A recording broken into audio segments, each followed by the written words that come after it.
Hello friends, welcome to சிஎஸ்சிவிஎல்இ மற்றும் இ சேவை Tamil Nadu. CSC மற்றும் இ சேவைக்கான ஐடி வைத்திருப்பவருக்கு முக்கிய அறிவிப்பு வெளியே இருக்குங்க. அதாவது ஆதரவற்ற விதவை சர்டிஃபிகேட் வழங்குவதில் ஒரு புதிய அரசாணையை வெளியிட்டிருக்காங்க.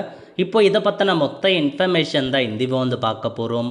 இந்த வீடியோ ஸ்கிப் பண்ணாமல் ஃபுல்லாக பாருங்கள். அது மட்டும் அல்ல, இந்த வீடியோ நிறைய பேருக்கு ஷேர் பண்ணுங்க. ஓகே, அதாவது ஆதரவற்ற விதவை சர்டிஃபிகேட்டை பார்த்தா இ சேவை மூலமாக அப்ளை பண்ணி வாங்கிக்கலாம். அந்த சர்டிஃபிகேட் பார்த்தா நிறைய பெனிஃபிட் இருக்குங்க. இப்போது அந்த சர்டிஃபிகேட்டில் ஒரு பெரிய மாற்றத்தை கொண்டு வந்திருக்காங்க பாருங்கள். அதாவது மனிதவள மேலாண்மை துறை சார்பில் 24/2/2026 அன்னைக்கு இந்த ஒரு அரசாணையை கொடுத்துருக்காங்க.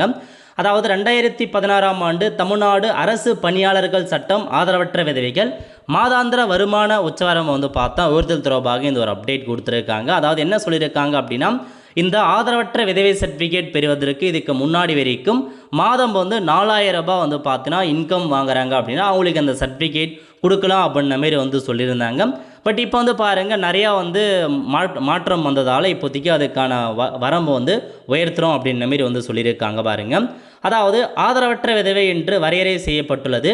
இந்த வருமானத்தில் குடும்ப ஓய்வூதியம், தொழில் நிபுணருடைய தனிப்பட்ட வருமானம் மற்றும் பிற வருமானங்களும் அடங்கும். ஆனால் விவாகரத்து பெற்றவர்கள் ஆதரவற்ற விதவையாக கருதப்பட மாட்டார்கள் அப்படின்ன மாரி உங்களுக்கு ஒரு அப்டேட்டை கொண்டு வந்திருக்காங்க.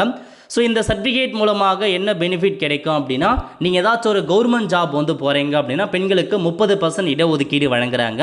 அந்த 30% இடஒதுக்கீடில் 10% ஆதரவற்ற விதவைகளுக்கு வழங்கணும் அப்படின்ற ஒரு ஸ்கீமும் இருக்குதுங்க. ஸோ இப்போ என்ன சொல்லியிருக்காங்க அப்படின்னா, இதில் ஒரு அப்டேட்டை கொடுத்துருக்காங்க பாருங்கள். ஸோ 2006ஆம் ஆண்டு முதல் வாழ்க்கை செலவில் ஏற்பட்ட குறிப்பிடத்தக்க உயர்வு மற்றும் ஊதிய உயர்வு ஆகியவற்றை கருத்தில் கொண்டு மேற்கூறிய மாதாந்திர வருமான உச்சவரம்பை 4000 ரூபாயிலிருந்து 8000 ரூபாய்க்கு உயர்த்தலாம் அப்படின்ற மாரி அரசு முடிவு பண்ணி அரசாணையை கொடுத்துட்டாங்க. இதுக்கப்புறம் நீங்கள் ஆதரவற்ற விதவை சர்டிஃபிகேட் வாங்குறீங்க அப்படின்னா உங்களுடைய மாத வருமானம் 8000 ரூபாய்க்குள்ளே இருந்துச்சு அப்படின்னா வாங்கிக்கலாம். இந்த மாத வருமானம் எல்லாமே அடங்கும். நீங்கள் பென்ஷன் வாங்குறீங்க, இல்லை ஏதாச்சும் ஒர்க் பண்ணுறீங்க, எல்லா வருமானம் அடங்கும் அப்படின்றத சொல்லிட்டாங்க.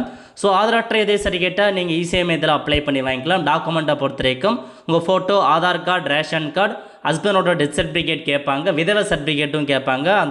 அந்த விதவை சர்டிஃபிகேட் வச்சு தான் ஆதரவற்ற விதவை வாங்க முடியும். ஆன்லைனில் அப்ளை பண்ணிக்கலாம். அதுக்கான ஆப்ஷன் இ-சேவை மையத்தில் இருக்குங்க. ஸோ இதான் உங்களுக்கான ஒரு புதிய அரசாணையை கொடுத்துருக்காங்க. 8000 ரூபாய் வரைக்கும் வருமானத்தை உயர்த்தி அமைச்சிருக்காங்க. அதேமாரி 10% இடஒதுக்கீடு உங்களுக்கு இந்த சர்டிஃபிகேட் இருந்துச்சு அப்படின்னா அரசு கவர்மெண்ட் ஜாபில் கொடுக்குறாங்க. ஸோ இதாங்க இன்ஃபர்மேஷன். ஸோ நிறைய பேருக்கு இந்த இன்ஃபர்மேஷனை ஷேர் பண்ணுங்கள். அடுத்த ஒரு நிலையில் சந்திப்போம். நன்றி, வணக்கம்.